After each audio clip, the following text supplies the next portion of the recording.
So I decided to get back into Yu-Gi-Oh! And I got 3 Emperor of Darkness structure decks. I got Dino Smasher's Fury. Yeah, I'm a little bit of a noob because I haven't been playing for a while, so I'm still new to the pendulums, even though that was a little far back. I'm getting used to it a little bit. But Link monsters are completely new to me. I'm still getting used to that. But this video is just going to be an unboxing of the Emperor of Darkness. And also, towards the end of the video, I'm going to post a deck build using just cards that you find in these structure decks. So newcomers can actually get a fairly competitive deck from the Monarchs. So stay tuned towards the end of the video. Okay, so let's unbox it now.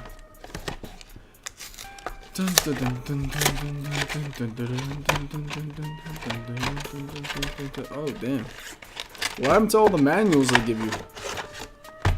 So, oh, they do actually. Let me see that. Okay, the beginner's guide. Even though I am a beginner, I'm not gonna read this shit. Oh, sorry for the language. Let me see the playmat. Ooh, ooh. Look at this old plastic playmat. I saw the ban list and it kind of messed this deck up a little bit. So I gotta be careful with what I add to the deck build. I'm trying to make it meta. Oh, so we got ether. For my organic chemistry nerds out there. Ether. Okay, let me see if I can open this up now. Okay, usually structured decks are just to introduce you to the game, but some structured decks, if you buy 3 of each, you can actually make a fairly competitive deck. Like the Elemental Heroes, the Dino Smasher's Fury especially, you can make a great deck with that. So we got Ether, the Heavenly Monarch. Let me try to get that in the frame. Sorry for that, I'm using the DSLR camera for this. Ether, the 2800 attack. We got Erebus, the Underground Monarch. Pretty nice artwork though. The Zombie Monarch? Damn. And a Fairy Monarch, that's good. But I heard that Ether was limited, so we can only use 1 of these towards the deck build. Which kind of sucks, but so we get. That's Erebus. Eidos, the Underworld Squire. Okay.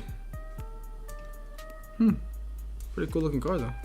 I know I'm kind of late with the structured deck, but better late than never. So you got Adia, the Heavenly Squire. A lot of these are limited though. That's what sucks. The Pantheism of the Monarchs. Fucking limited, man. I'm trying to get the camera to focus, but I don't think it can focus too well. Oh, that's better. Oh, I just hope it's not inverted right now. Okay, focused. Alright, we got that. Oh, I remember Caius, the Shadow Monarch. This is the man. I think I have him in gold. He was in the premium gold set too. Got Zaborg. He was cheese. I remember playing with this card. Grandmark. I don't like this guy that much. He was okay. I would expect him to have the best defense, but he has 1,000 defense. Mobius, this guy, man, so annoying. We got Testalos. If this card is tribute summon, discard 1 random card from your opponent's hand, and if it was a monster card, inflict damage to your opponent equal to its original level times 100. It's not all that good. I don't know if I'm gonna keep much of that in the deck build. Rise of the Storm Monarchs. That's a good card right there. We got Lucius, the Shadow Vassal. You can banish 1 level 5 or higher monster from your graveyard. Special summon this card from your hand. Also, you cannot special summon monsters from the extra deck for the rest of this turn. If this card is tributed for the tribute summon, you can look at all set cards your opponent controls. Your opponent cannot activate cards or effects in response to this effect's activation. You can only use effect. Not bad. We got Mithra, the Thunder Vassal. I don't know if I'm saying that right. Is it Vassal? Landrope, the Rock Vassal. These kind of remind me of those dragon cards that got banned. They had their own tins. I forgot what they were called. There was like a wind one. There was a fire one. They had a lot. Oh man, I'm sure this video is gonna be out of focus a lot. This gets so long when I get a little close to it, it gets a little fuzzy. See the focus? Let me try to get the focus in. I'm sorry about that. Let me see if I can get that.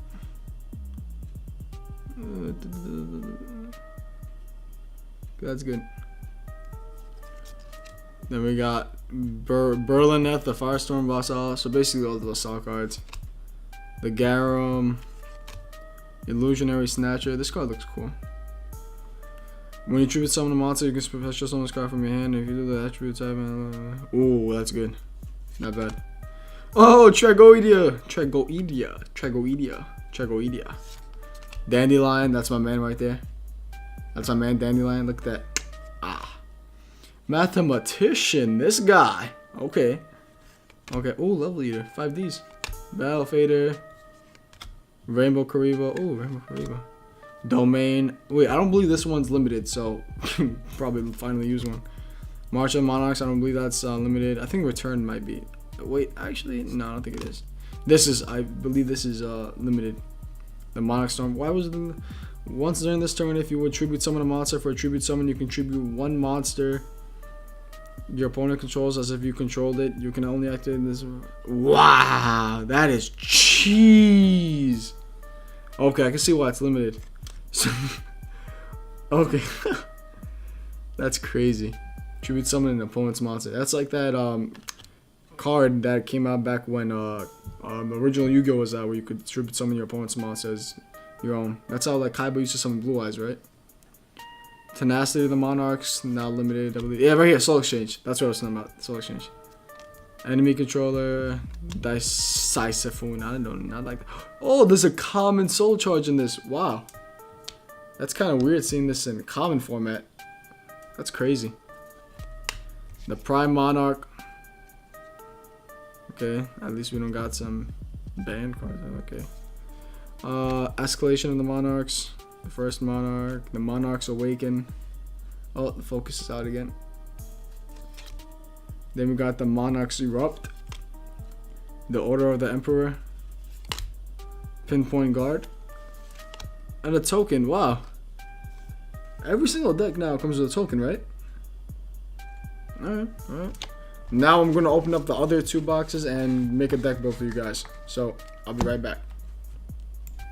Okay, I am back with the deck build, and this deck build is mainly for people who bought 3 copies of the structure deck. It's not for if you want to try to be very competitive, because you need some cards like Vanity's Fiend. You could add 1-for-1, Caius the Great Monarch, you could add the Light Monarch, but right now I don't even have those cards on me right now, so this is the best I can make up with these 3 structure decks. But I'll include a link in the description, and maybe I'll post text in the video to show you what other cards you can add and replace to actually make this deck very competitive.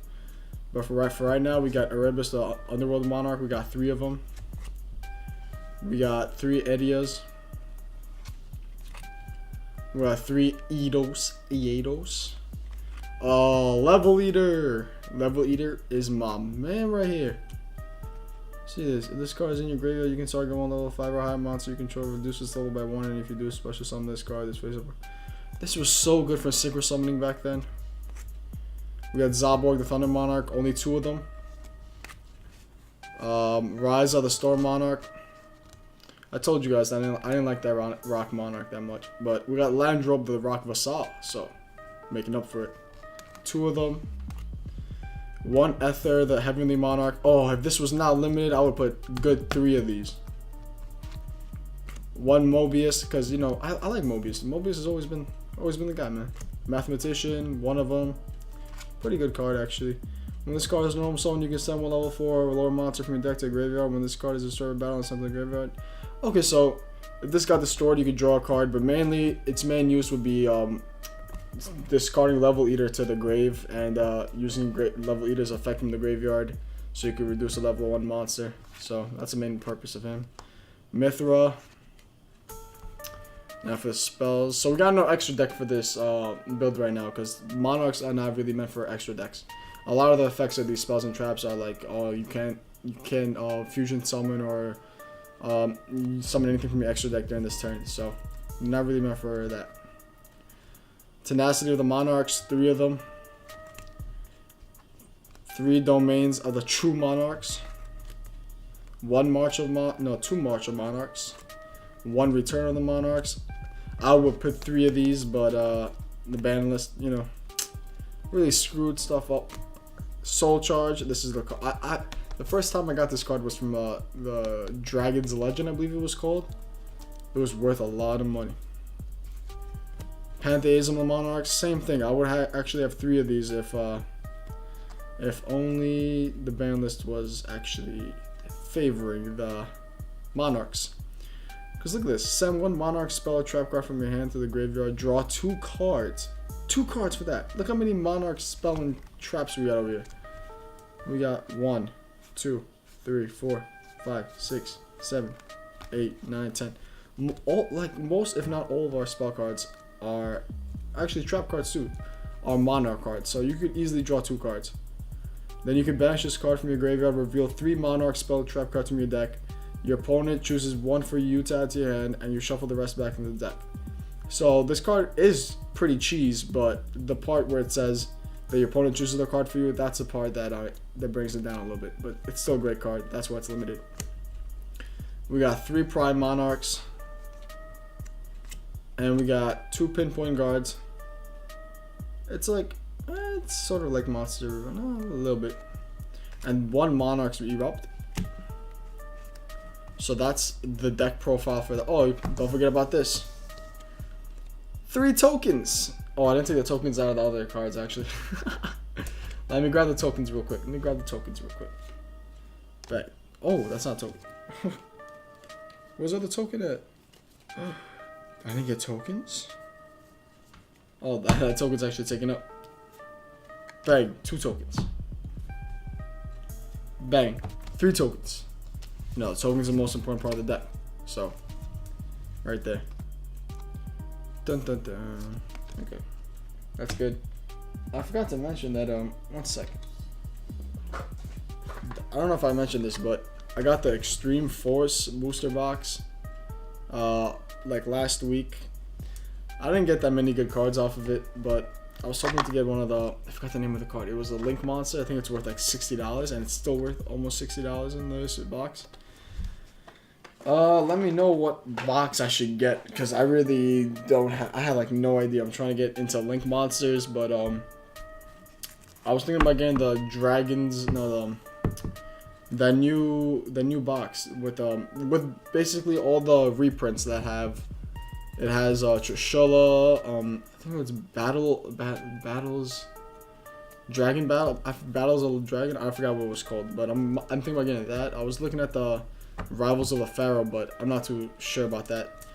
So just let me know what box I should get, because I'm thinking about Raging Tempest. I might get another Extreme Force, or if I should get another structured deck or something, because I also got the 3 dragon decks that come with the Cyber Dragon, the Dark Magician, and the Pendulum Dragons, the Odd Eyes Dragons. But I got the Monarchs because I really like Monarchs. I've always liked Monarchs. I always used to abuse with Mobius and what is it, Zaborg especially. I used to use them a lot. But I'm kind of upset about the limited cards, because I would really be using Pantheism. Okay, so I'll include the deck list inside the description, so just in case you don't want to watch the whole video of me doing this or playing the playback speed to like 2 times, I'll post each card, how many you need of each card, and also I'll include what other cards you can add and replace to actually make this deck great, like very competitive. So I hope you enjoyed the video. This is like my first YouTube, like Yu-Gi-Oh video I've been put on YouTube, and let me know what I should get next, like what structure deck or what booster box. I was looking at getting the Caius collector box, but I'm not. It's like $60 for a Caius collector box. That's too much. So I hope you guys enjoyed the video. Leave a comment, like, and subscribe, and I'm out.